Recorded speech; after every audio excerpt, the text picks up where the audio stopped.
오늘 본문의 말씀은 저와 여러분이 너무나도 잘 아는 말씀입니다.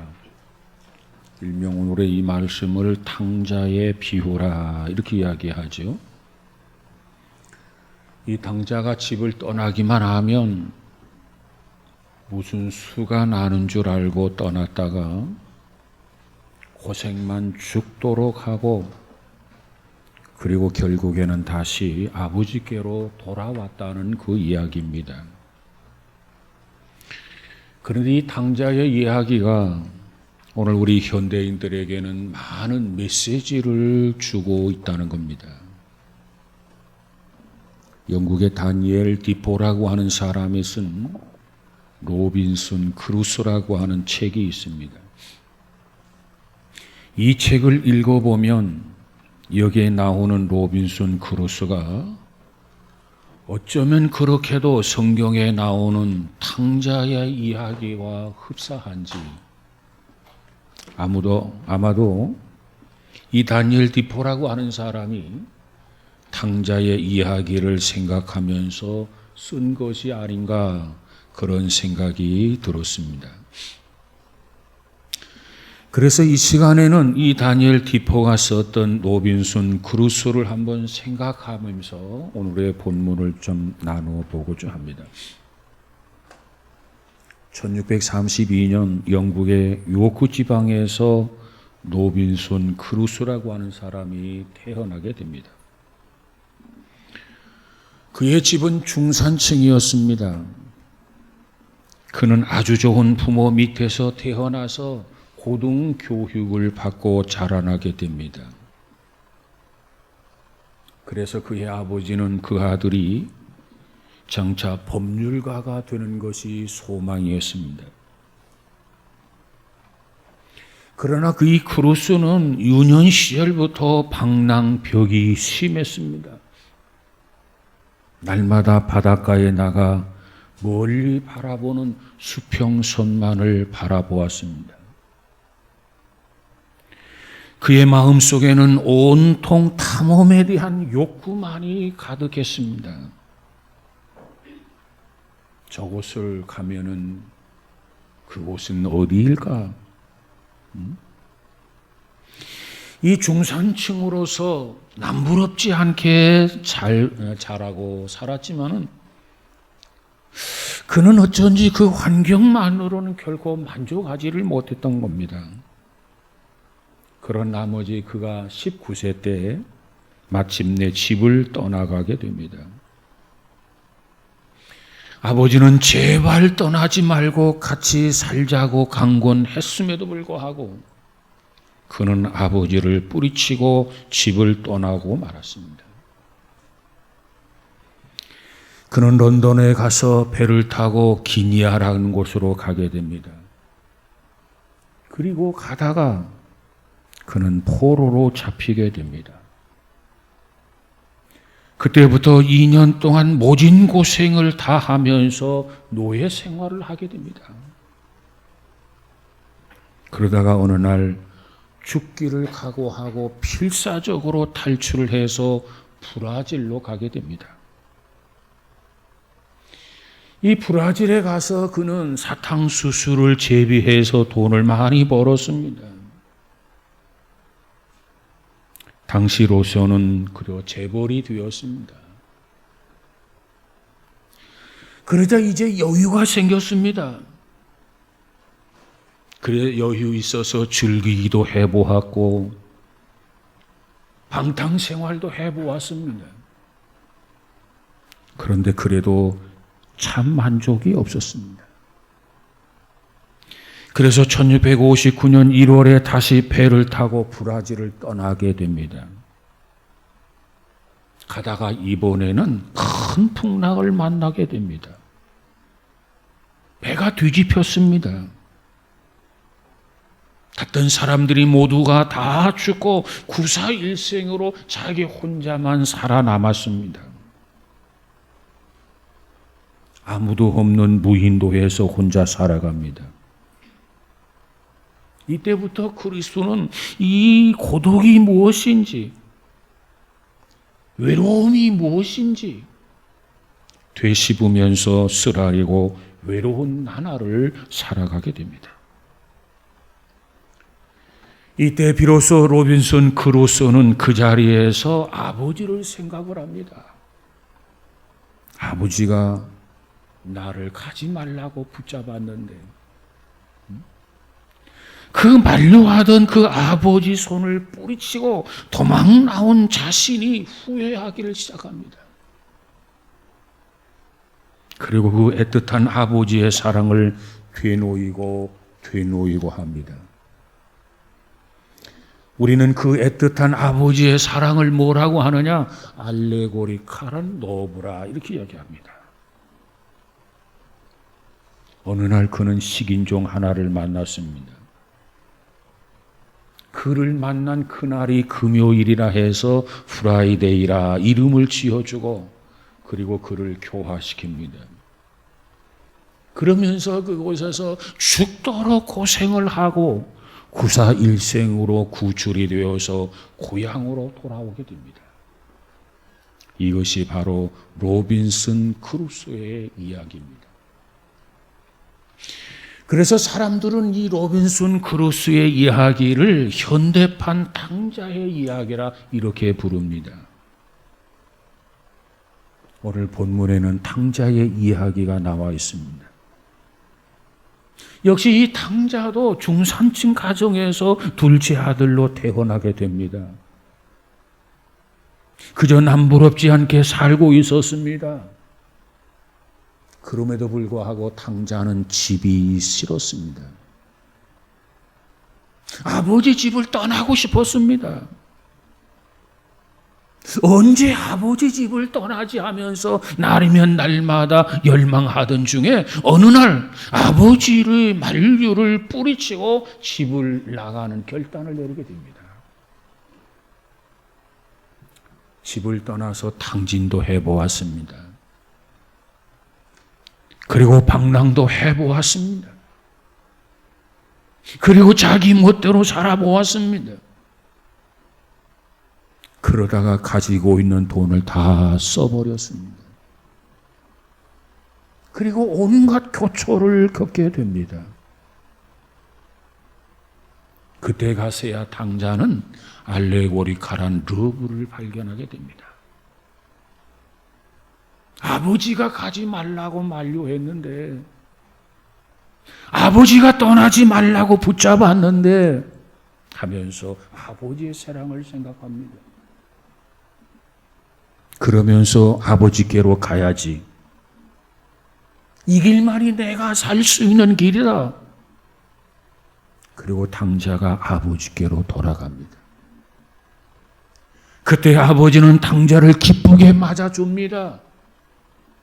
보선발로 뛰어가서 아들아 안아줍니다. 너무나 황송해서 탕자가 말하기를 아버지 나를 아들이라고 불러줍니까? 나를 아들이라고 부르지 마세요. 아버지 대우받기 싫어요. 이제는 아버지 집에 있는 하나의 분꾼, 하나의 일꾼 대우만으로 만족합니다. 무슨 말이냐? 아니다. 너는 죽었다가 살아난 내 아들이다. 너무나도 기뻐하면서 목욕을 시켜주고 새로운 옷을 입혀주고 가락지를 끼워주고 새로운 신발을 신겨주고 살찐 송아지를 잡아서 온 동네 사람들을 초청해서 잔치를 하게 됩니다. 이것이 탕자의 이야기입니다. 여기서 우리는 인간의 본성의 문제를 발견할 수 있습니다. 본성. 그 본성이라고 한 건 뭐냐? 그 자체가 원죄의 때문이라는 겁니다. 원죄.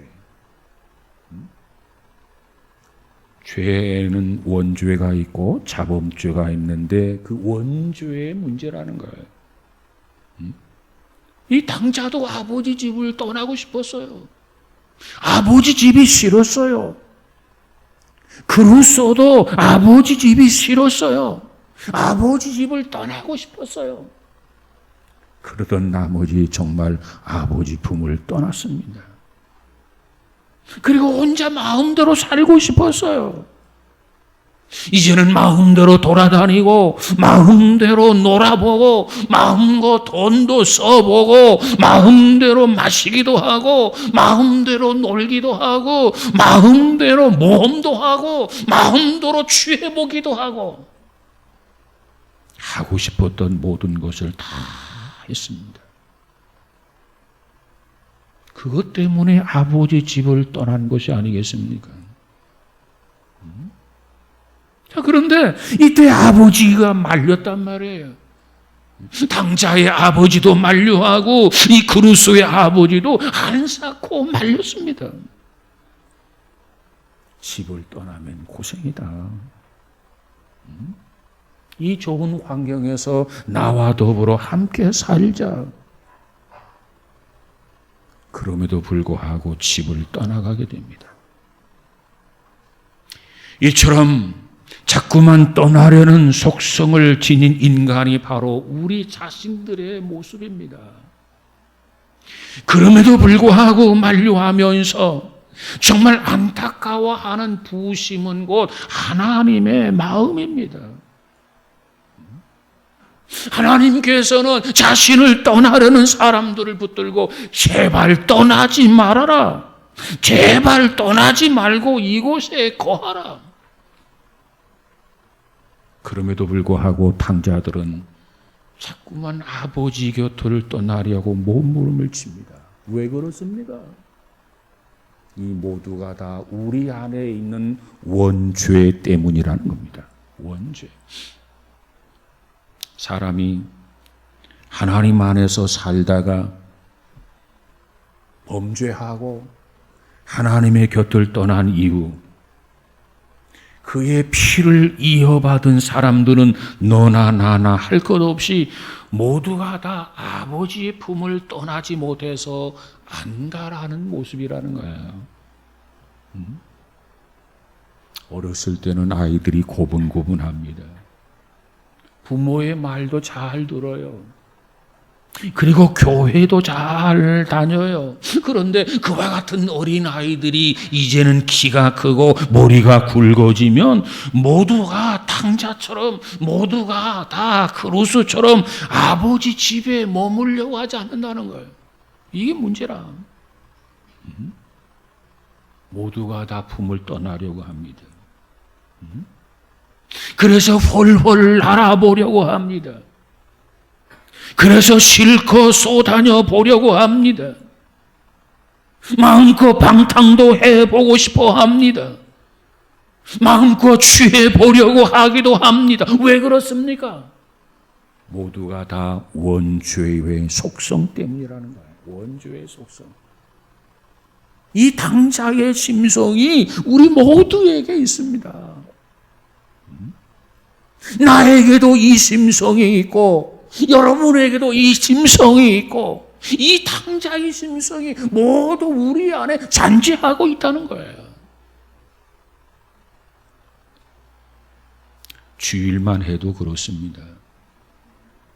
예배당에 분명히 나와 앉아 있어야 할 사람이 교회에 나오지를 않아요. 바빠서 못 나온 게 아닙니다. 피치 못할 사정이 있는 것도 아닙니다. 그저 낚시하러 가고 그저 산으로 가고 그저 바다로 가고 그저 겨울에는 스키 타러 가고 아니면 지금 집안에서 할 일 없이 놀고 있으면서도 안 나와요. 왜 그런 줄 아세요? 그 이유가 있어요. 우리 안에 원죄, 탕자의 심성이 있기 때문에 그렇습니다. 이 심성이 우리 안에 깊숙이 잔재하고 있다는 거죠. 사도 바울이 뭐라고 말합니까? 나 자신을 쳐서 복종시킨다고 고백을 하고 있어요. 자기 자신을 쳐서 복종시킨다. 무엇을 쳐서 복종시킨다는 겁니까? 이와 같은 속성, 이 속성, 원죄의 이 속성, 이것을 쳐서 복종시킨다는 거예요. 이것을 통제하지 아니하면, 이것을 다스리지 아니하면 우리는 이 속성에서 벗어날 수가 없어요. 이것이 바로 원죄입니다. 그러면 이 원죄의 결과는 어떻게 나타납니까? 우리가 성경에 보면 사람이 하나님을 떠나는 것, 이걸 뭐라고 하느냐? 성경은 죄라 이렇게 이야기합니다. 강도짓을 해야만 죄가 아니고, 도적질을 해야만 죄가 아니고, 살인죄를 지어야만 죄가 아니고, 하나님을 떠나려고 시도하는 것 그 자체가 죄라는 거예요. 이처럼 사람이 죄를 짓고 나면 제일 먼저 찾아오는 것이 있어요. 그것이 뭡니까? 그것은 곧 자기 상실입니다. 자기 상실이 되면 어떻게 되느냐? 불안에 사로잡혀요. 염려하게 되고 근심하게 됩니다. 고립감을 느끼게 됩니다.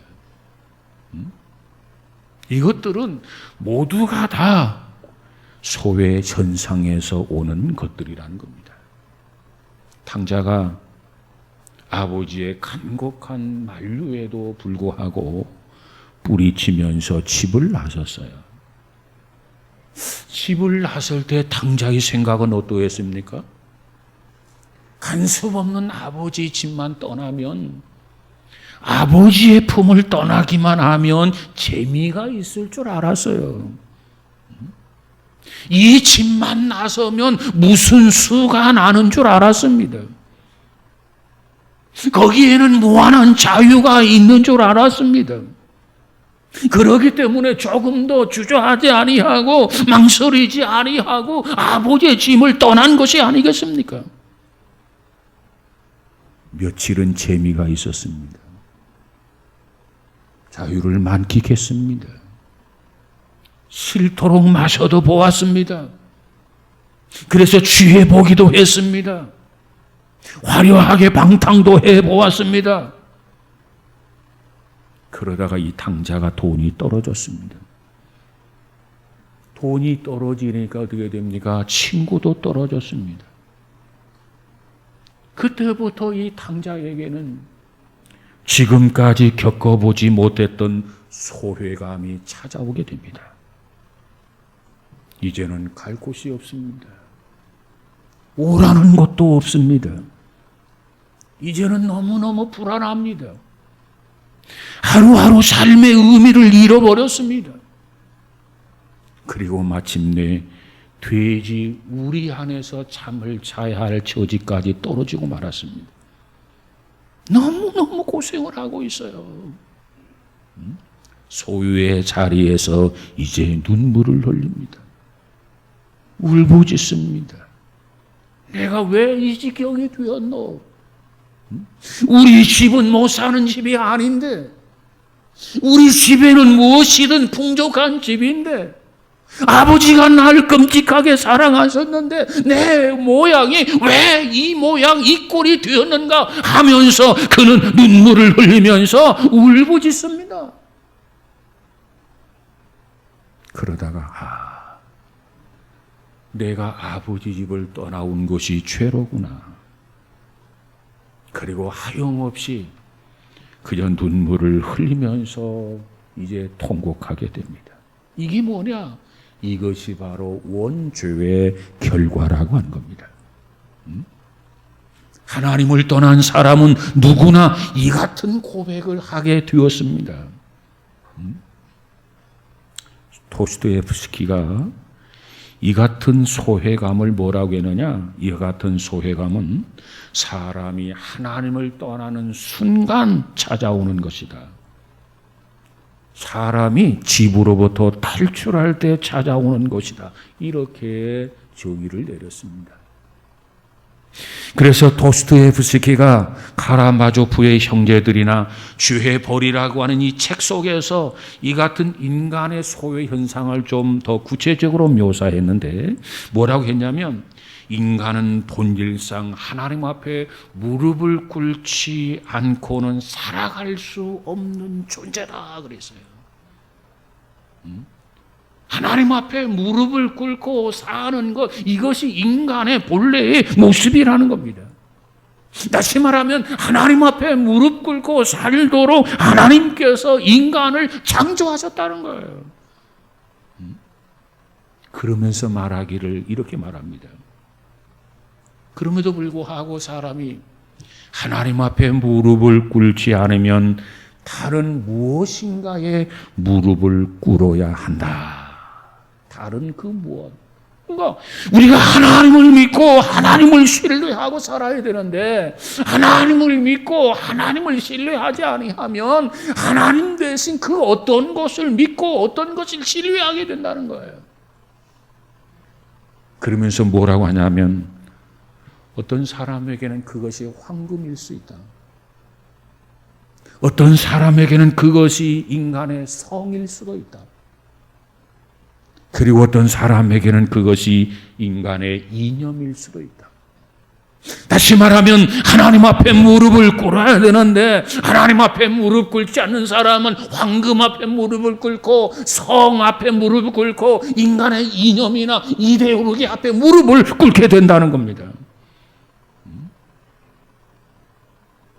그렇기 때문에 어떤 사람이 마치 황금에 집착해서 황금에 무릎을 꿇는다고 하는 것은 하나님 앞에 무릎 꿇어야 할 사람이 하나님 앞에 무릎 꿇지 못하고 않고 황금에 무릎을 꿇게 된 것이라 이렇게 지적을 했습니다.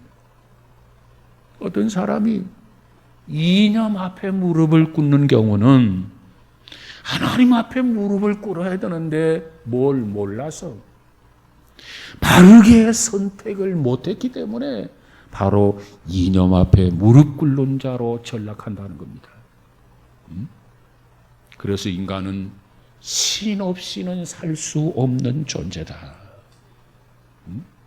신 없이 산다고 하는 것은 죽은 사람이나 가능한 것이다. 살아있는 인간, 살아있는 사람으로서는 하나님을 믿지 아니하고는 결코 살아갈 수 없는 존재다. 이것을 강조해 주고 있습니다.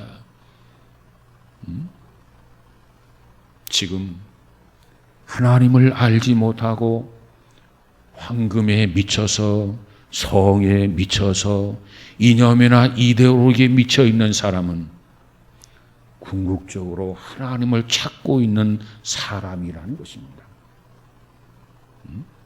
다만 하나님을 찾지 못했기 때문에 황금에 무릎을 꿇고 성에 무릎을 꿇고 이념에 무릎을 꿇는 것이라는 거예요. 이처럼 하나님 앞에 미쳐서 살아야 되는데 하나님 앞에 무릎을 꿇고 살아야 되는데 왜 하나님 앞에 무릎을 꿇지 못하느냐?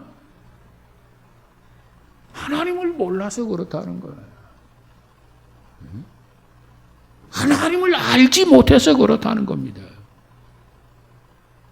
그러기 때문에 다른 곳에 무릎을 꿇고 미쳐서 살 수밖에 없다. 이것이 바로 원죄의 결과라. 이렇게 지적해 주고 있습니다. 여러분, 그런 말을 합니다. 우리는 하나님 앞에 미치지 않고는 허전해서 살아갈 수 없는 존재다. 우리는 미쳐야 합니다. 미치되 하나님을 알고 하나님 안에서 미치는 저와 여러분이 되시기를 주님의 이름으로 축복합니다. 안정된 고향을 떠나서 타향살이를 하는 사람들이 신앙생활을 잘 하는 이유가 바로 여기에 있다는 겁니다. 안정된 고향에서 살아가는 사람들은 별로 매사에 신앙생활의 필요성을 느끼지 않는다는 거예요. 왜? 모든 것이 안정된 생활이기 때문에. 그런데 이제 고향을 떠나서 객지에 생활하는 사람, 고향을 떠나서 타향 생활을 하는 사람들은 신앙생활을 안정된 고향에 사는 사람들보다도 훨씬 더 잘한다는 겁니다. 뿐만 아니라 다른 나라에 이민을 가서 사는 사람은 타향살이 하는 사람보다도 더 신앙생활을 잘한다는 겁니다. 그러기에 어떤 경우를 보면 야, 저 사람은 생전 하나님을 믿지 않을 사람이야. 믿을 것 같지 않았던 사람조차도 외국에 이민을 가게 되면은 그곳에서 신앙생활을 잘하게 된다는 겁니다. 이것이 바로 이런 이치 때문이라는 거예요. 여러분, 우리는 하나님을 찾아야 돼요. 그리고 하나님 앞에 무릎을 꿇어야 돼요. 그리고 하나님만을 신뢰하며 살아가는 저와 여러분, 우리 모두가 되어지기를 주님의 이름으로 축복합니다. 하나님을 찾아야지 황금에 미쳐서 되겠습니까? 하나님을 찾아야지 이념에 미쳐서야 되겠냐 말이에요. 하나님을 찾아야지 세상에 미쳐서야 되겠습니까? 그럴 수 없습니다. 이 로빈슨 크루소가 집을 떠날 때는 기대가 컸습니다. 그런데 그 기대가 며칠이나 갔습니까? 얼마나 가게 됩니까? 그저 집을 떠나는 그 순간부터 시련이 밀려옵니다. 고통을 겪게 됩니다. 포로 생활을 장장 2년 동안이나 했단 말이에요. 타고 가던 배가 파손하고 죽을 고비를 넘기고 겨우겨우 무인도에 표류해서 홀로 남았어요.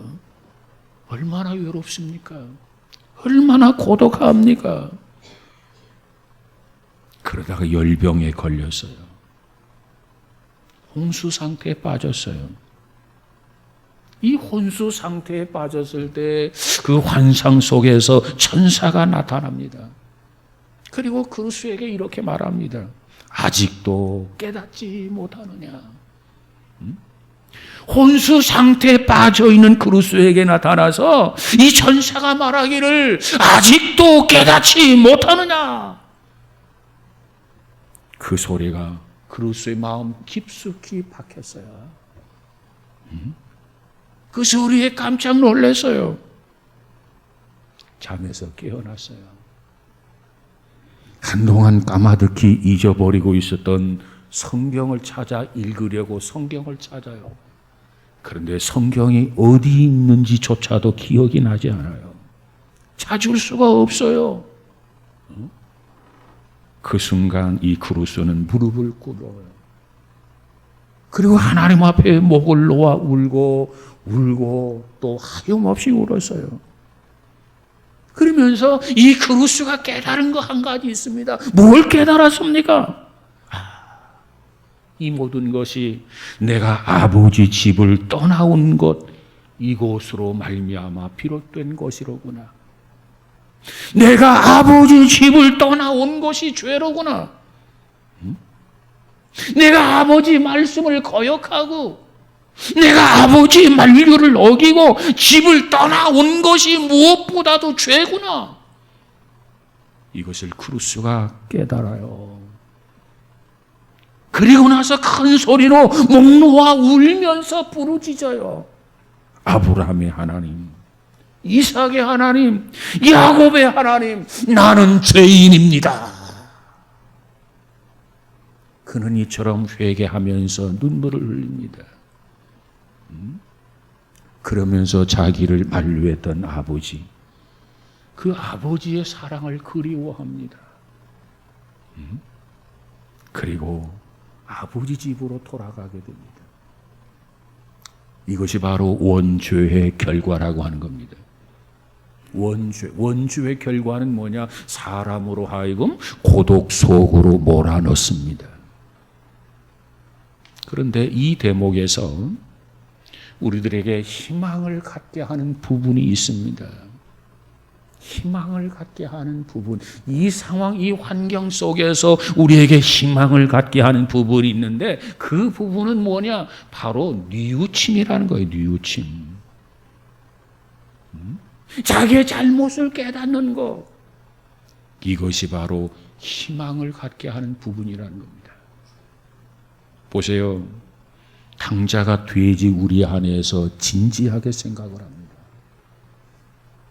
내가 왜 이 모양 이 꼴이 되었는가?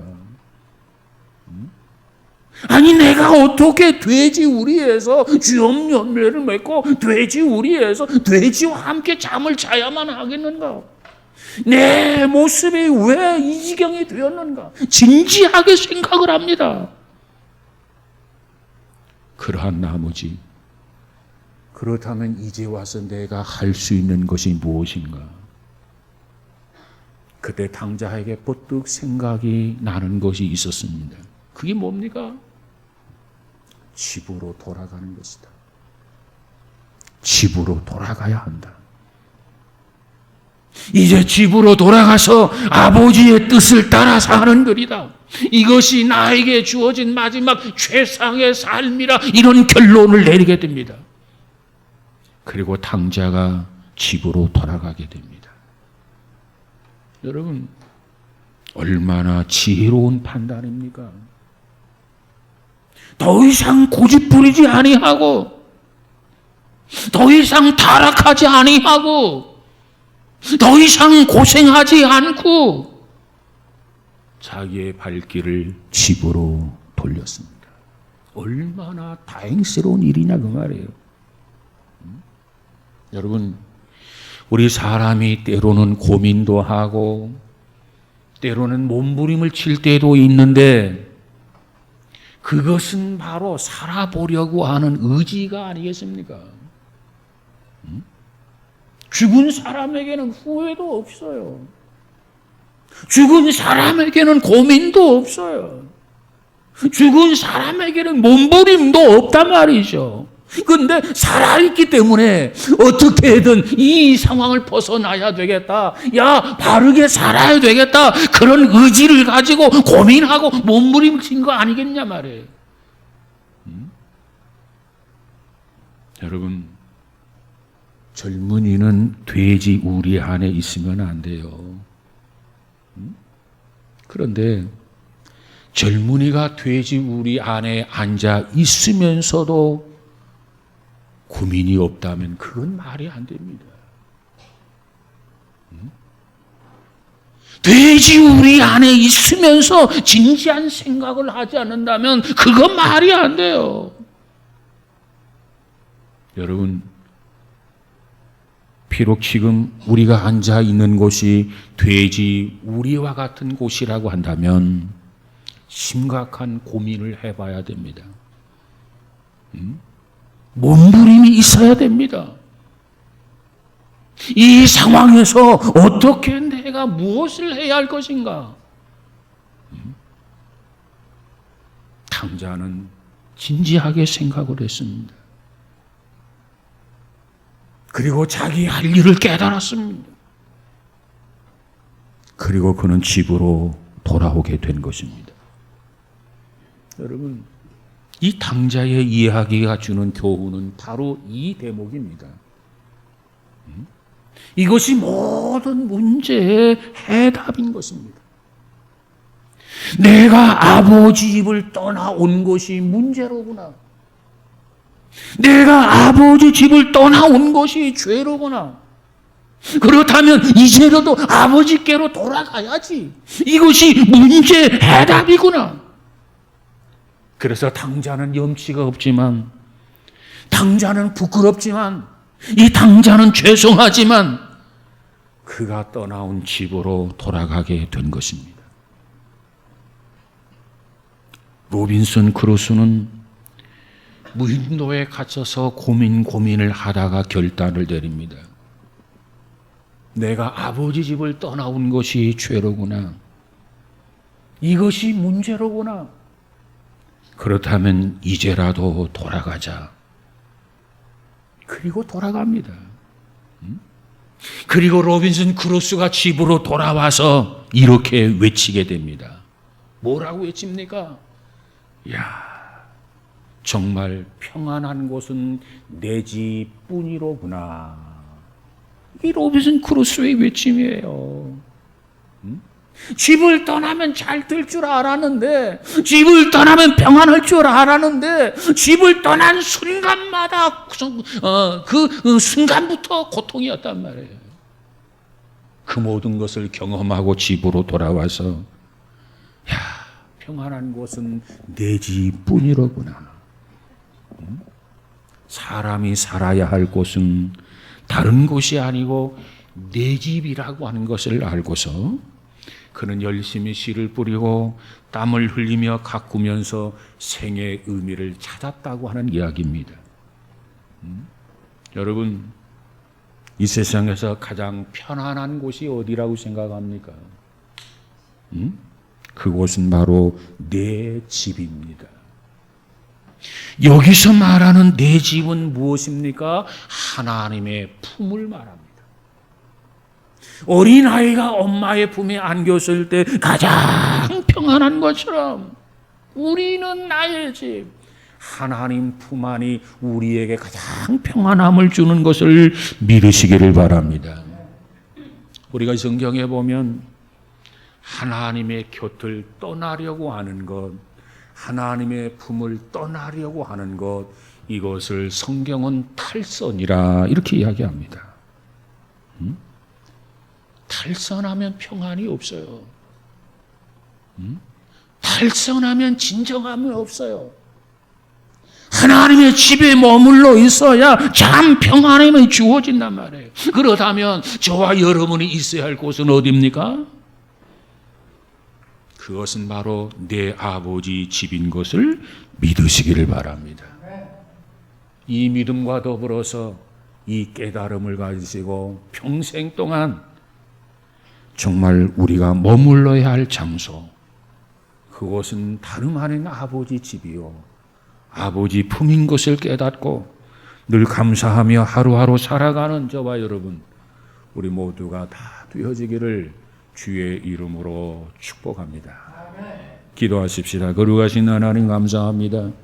참 평안한 세상 그 어느 곳에도 없고 오직 내 아버지 집, 아버지 품에 있는 것을 깨닫고 주님 안에 평생 머무르며 참된 평안을 맛보며 누리며 살아가는 우리 모두가 되어지게 하여 주옵소서. 아직도 이 사실을 깨닫지 못한 부분이 있다면 성령이여 도와주시고 깨우쳐 주셔서 참으로 탕자처럼 구루수처럼 참 평안함이 주 안에만 있는 것 발견하게 하옵소서. 그리하여 평생 탈선하지 아니하고 떠나지 아니하고 벗어나지 아니하고 주 안에 거하는 복된 자들이 되어지게 하옵소서. 예수님 이름으로 기도하옵나이다. 아멘.